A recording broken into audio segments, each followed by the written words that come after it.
Hello YouTube. I am back here again testing AT&T for their network performance. I'm over here near the MGM casino that's built on the National Harbor just outside of Washington DC. This is a very peculiar place. There's only a handful of antennas in the location that I'm at, and as you can see, the closest one for AT&T's look like it's about a third of a mile away. So this is where we are with the blue dot, and that is what it's connecting to, almost a third of a mile away. So right now I'm going to start with Lte Test, so people who have regular LTE phones can know what to expect from the AT&T network. So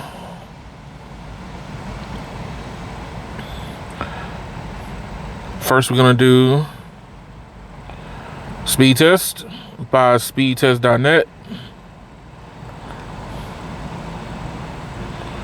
And currently we're getting about 50 megabits down. 51.2 down, and roughly about 7 to 8 megabits up, a ping of 47 milliseconds, and a jitter of 3 milliseconds. So this is on LTE.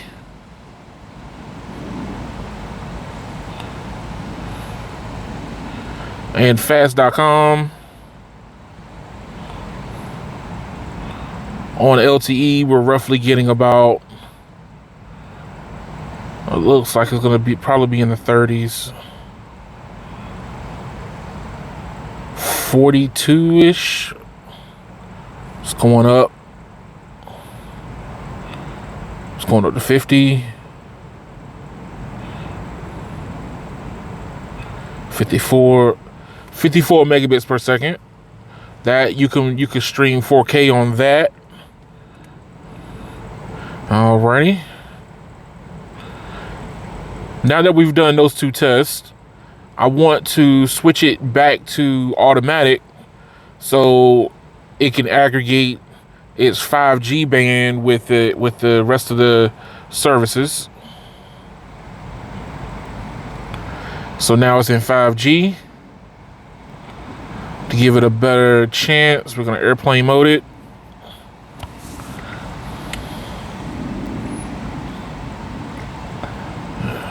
Get rid of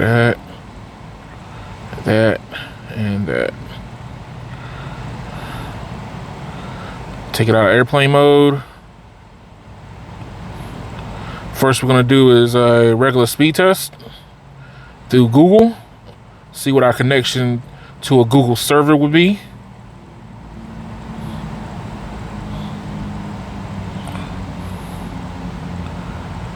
Roughly about 50.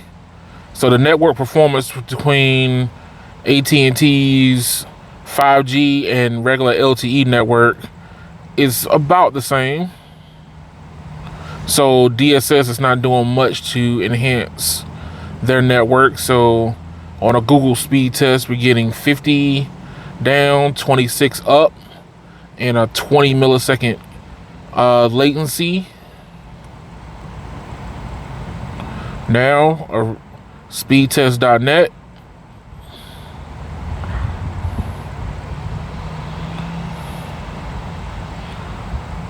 And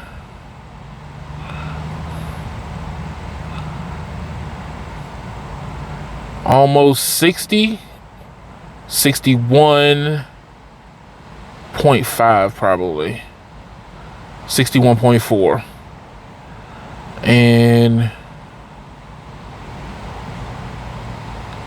about 7 up, 6.5 up, with a 47 millisecond ping and a 16 millisecond jitter. So there's not much difference between their 5G, as you can see, and their LTE network.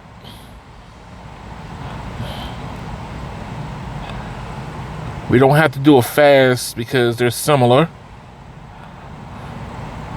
But we are going to do an imperv to test the network to see what overall streaming, browsing is doing for their network.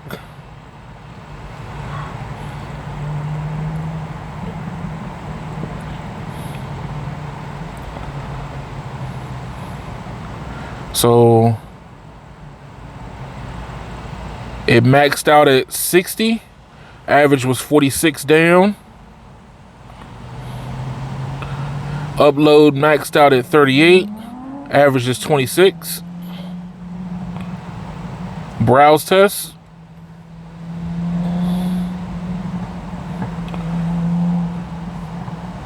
Google, Facebook, Amazon. These percentages are kind of low for browsing though. So particularly you want them to be somewhere between 85 to about mid to low 90s. But those were hovering at about 74. And now we're doing the streaming test. 360p.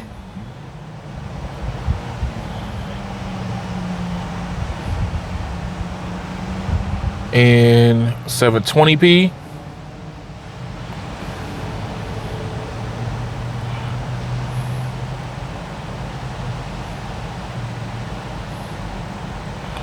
And 1080.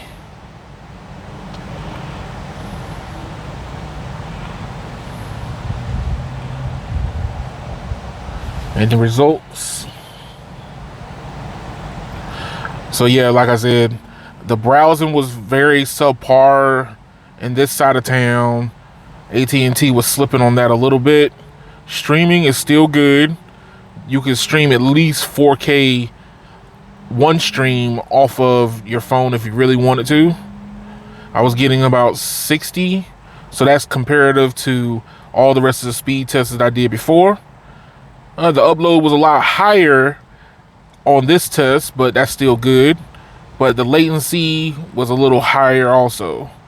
So if you have any questions or comments, put them in the comments box. If this helped you, press thumbs up on it. And if you want to follow to see what's going on with the networks, please subscribe if that's what you want to do. And I'm looking forward to your comments if you have any, and interacting with everyone. Thank y'all for watching.